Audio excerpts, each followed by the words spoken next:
The Lord be with you. And with your spirit. A reading from the Holy Gospel according to Saint Luke. Glory to you, O Lord. On a Sabbath day, when Jesus went to dine at the house of a ruler who belonged to the group of the Pharisees, they were watching him. He then told a parable to those who were invited when he marked how they chose the places of honor, saying to them, "When you are invited by anyone to a marriage feast, do not sit down in a place of honor, lest a more eminent man than you be invited by him, and he who invited you both will come and say to you, 'Please give place to this man,' and then you will begin with shame to take the lowest place. But when you are invited, go and sit in the lowest place, so that when your host comes, he may say to you, 'Friend, go up higher.' Then you will be honored in the presence of all who sit at table with you. For everyone who exalts himself will be humbled, and he who humbles himself will be exalted."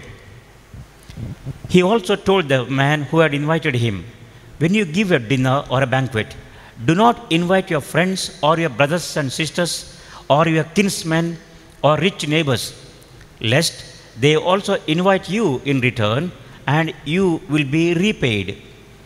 But when you give a feast, invite the poor, the maimed, the lame, the blind, and you will be blessed, because they cannot repay you. You will be repaid at the resurrection of the just people." The Gospel of the Lord. Praise to you, Lord Jesus Christ. The first and the Gospel reading today really make it very clear about what our attitude must be. We should have this attitude of, or the quality of humility. The very first statement we heard from the book of Sirach, chapter 3, "My son, perform your tasks in meekness, then you will be loved by those whom God accepts. The greater you are, the more you must humble yourself." The greater you are, the more you must humble yourself. And I think this is something that the Lord is inviting us to do, to be humble before God. And the best example is given by none other than Jesus himself. You take the letter to Philippians chapter 2. In the chapter 2 verses 6 onwards, Paul gives a beautiful reflection.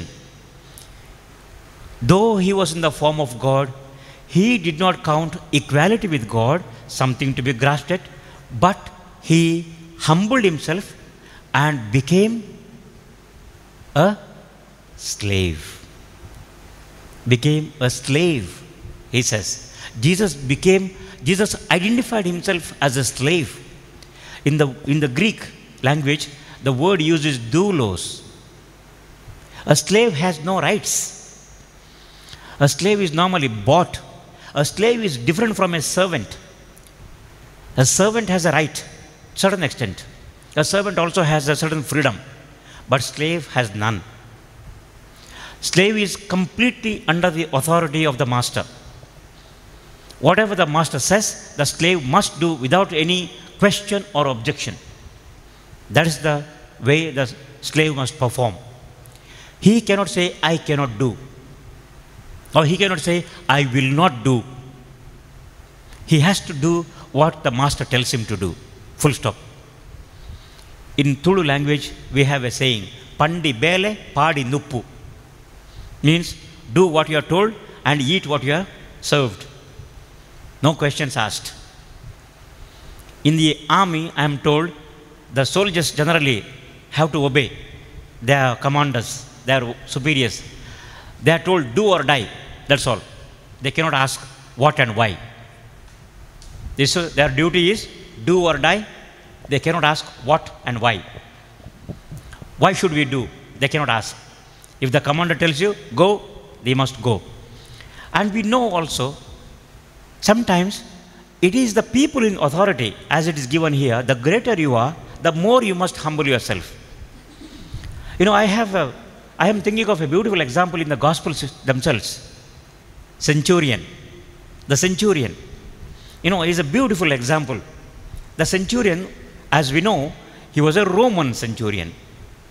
And Romans were ruling Israel that time. They were the rulers. They were the colonizers in our terms. They were the masters.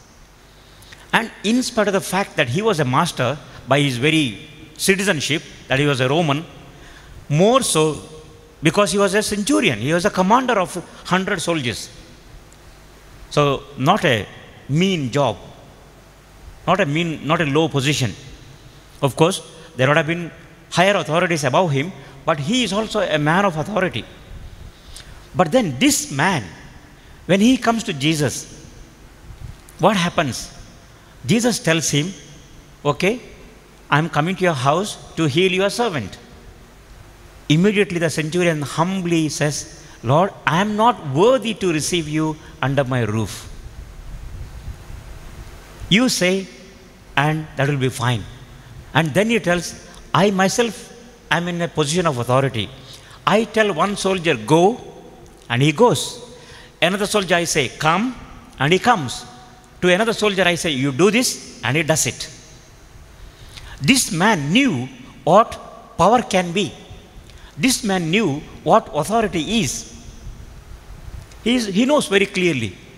And in spite of that, or because of that, he tells Jesus, now you are in authority. You tell me, and it will be done. I know when I say something, it will be done by the soldiers. In the same way, when you say something, it will be done. In other words, the simple thing the centurion recognizes in Jesus is the position of authority. And he, being a man of authority himself, he comes to Jesus. He humbles himself before Jesus. Lord, you say, and it will be done. What a faith, what a humility. Praise the Lord. Praise the Lord. And this is a very good example we have. Very good example. Just like what we have said, what we are told here, the greater you are, the more you must humble yourself. And this is something that we see in most of the great people in the world today. I do not want to go too far, but we all know. There was a video I watched recently.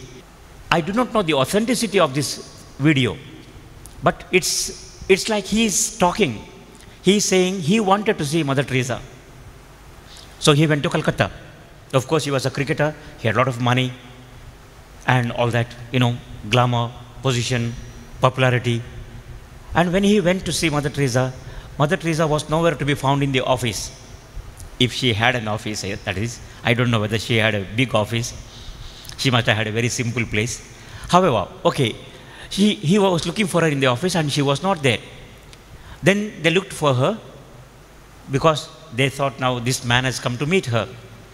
And finally, they found her in the house where there are the patients, people at the last stage of their life, people dying. And Mother Teresa was attending to one of them. So he went there. When he went there, he couldn't stand the stench of it. This was in the beginning of her ministry, I suppose. He couldn't stand the stench. And later, anyway, Mother Teresa came to meet him. They met, they talked for a while. And he said, I wanted to show that I'm a very generous man. So he took out 10,000 rupees from his pocket and wanted to give it as a donation. Okay, 10,000 is not a small amount, definitely. And he thought he's doing a great service by giving 10,000, that he's being very generous.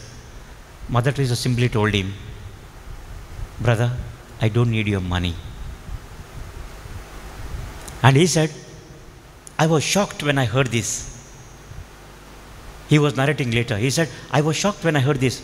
Anybody will be so happy to get money, and here is a person who did not want money.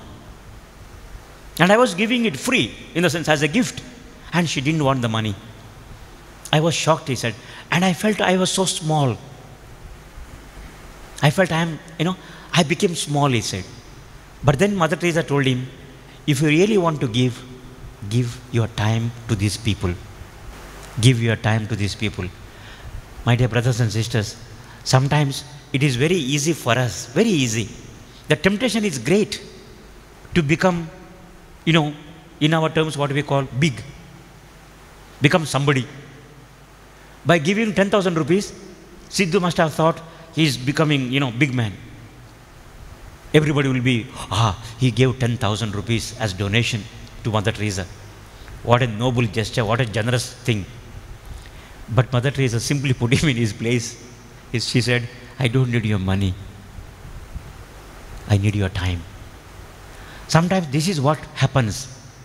But whereas we know there are some great people who go out of their way. Really great people who go out of their way. And there are very many examples. Probably some of them you know. Nelson Mandela, for example. Gandhi, for example. These are great people in the world. People who are really admirable.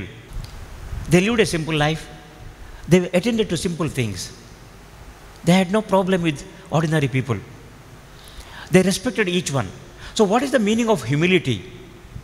It is not to say that, I am small, I am good for nothing, I am not educated, I am not handsome or beautiful, I am not rich like the other person, I don't have a SUV car, I don't have this, I don't have that, I don't have iPhone with me costing 50,000, so I am small, so I am very humble. Or sometimes we have pretended humility. Sometimes we don't want to show to the people that we are rich.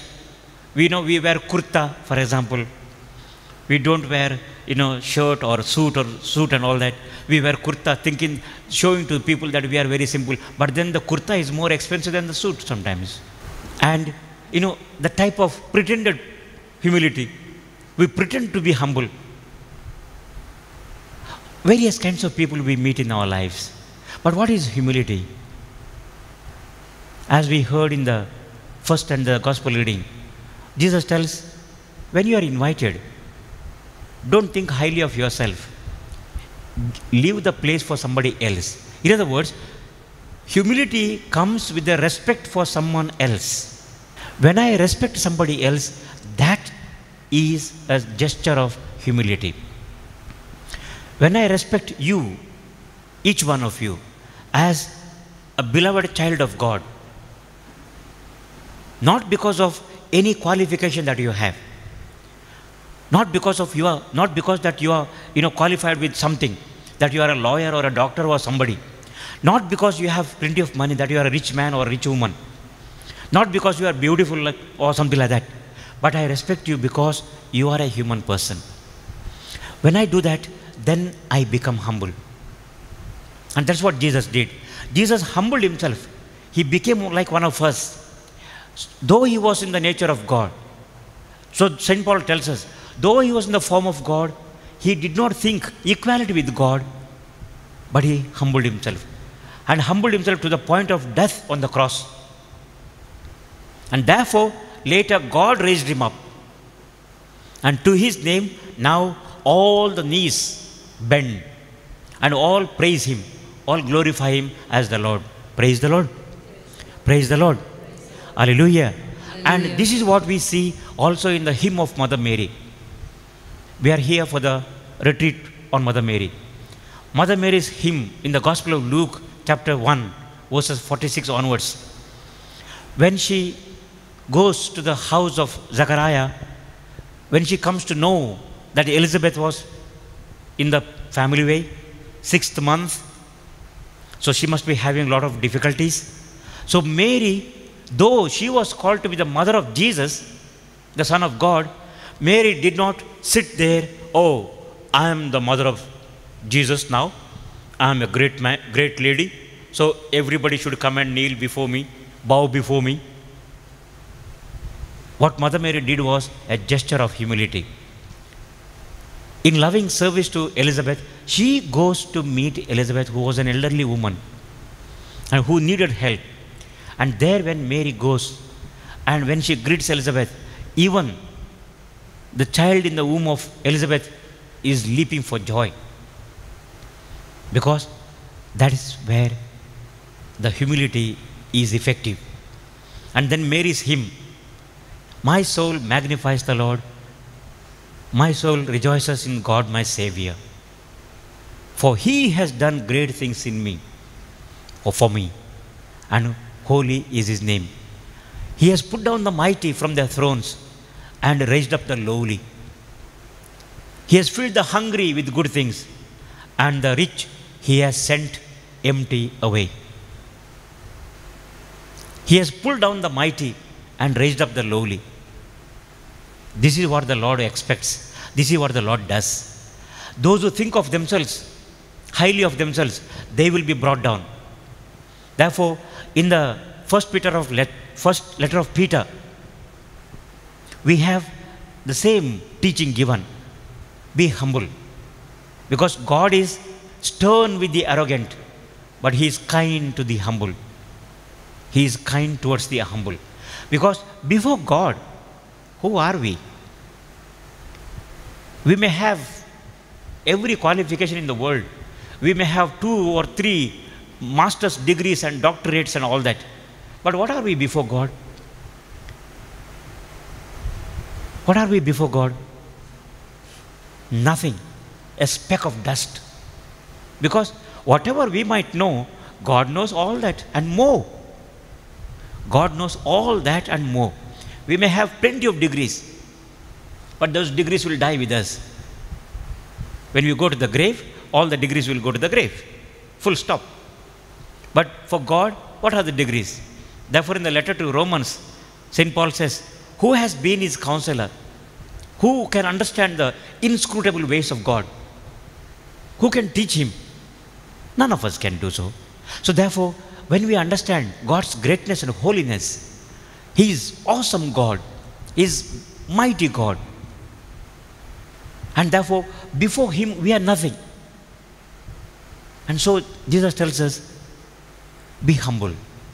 And if we are humble, then what happens? Then God will raise us up. He will raise us up from the dust. He will raise us up from the lowly position. Because only God can do so. And when God does so, then we'll have real honor. When we humble ourselves, then we will be honored. This is the paradox. This is the paradox.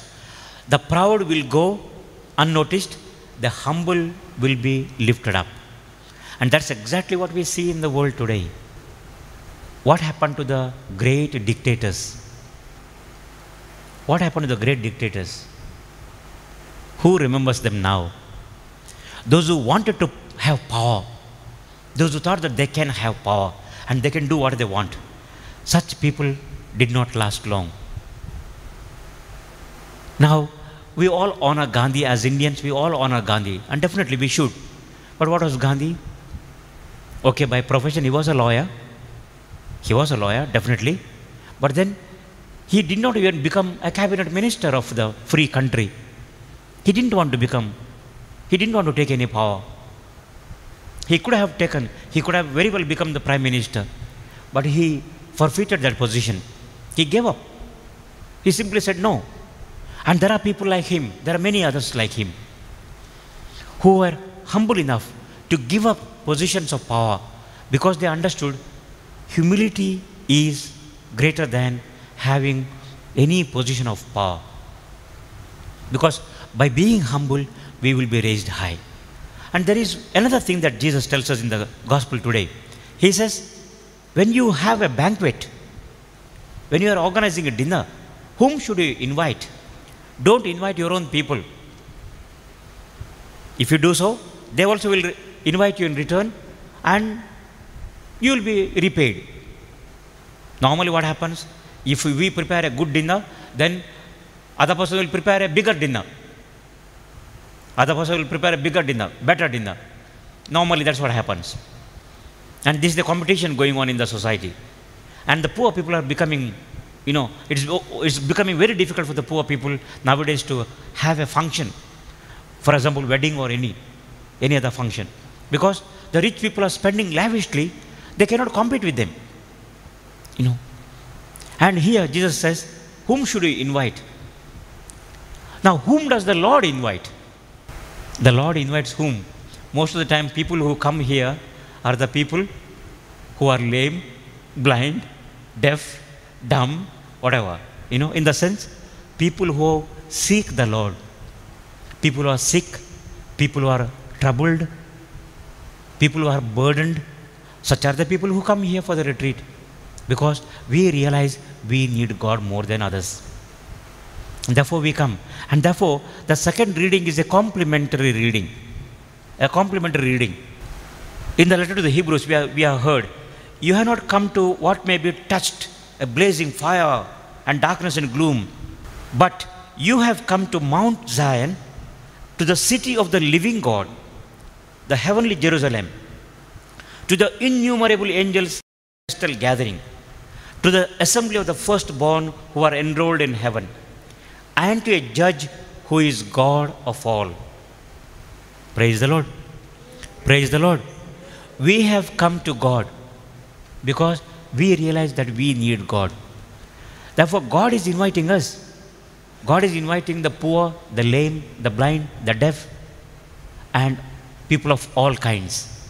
And they will be given the blessings of God. And because they are humble enough, they need God. So, people who come here normally are the people who are humble. There are sometimes people who come with a little bit of what we call air, arrogance. They want to see what is going on in Mulki. Because sometimes they hear there is nothing going on. So they want to see. And sometimes some people come to see, are there miracles taking place here? Or sometimes people come to see, how are the preachers here? Are they preaching well? There was one young man who came for a retreat. And during that retreat, there was another man who used to come here for a retreat quite often. He still comes. So this young man who came for the first time, he asked this other man, elderly person, who is the good preacher here? Who is the good preacher here? Because we have 4 priests here, so he wanted to know. Probably in his mind he thought, only when that priest preaches, I will attend. The rest of the time I can sleep. Maybe whatever was in his mind. Who is the good preacher? This elderly person told him, everybody is preaching very well here, you come and listen. Everybody is preaching well, you come and attend, listen. I don't know who the young man was. I never wanted to find out who the person was. But this other man told us later that this was what happened. We are not coming here to see who is preaching well, who is not preaching well. We are not coming because of a priest or this priest or that priest. If so, please don't come. I would say, don't come because of me or because of anyone else here. Come because we want to come to God. And when we come to God, it is the Lord who blesses us. We are doing our ministry, by the way, my dear brothers and sisters. We are not the owners of this world. We are here today, we will be gone tomorrow. The center will not collapse if I go from here today. The center will not collapse. The Lord will do the necessary things. The ministry will continue. Therefore, let us not look to anybody. As I told you in the beginning of our praise and worship, look to Him. Look towards God and be radiant. Let us come humbly before God. Then we will be filled with His blessings.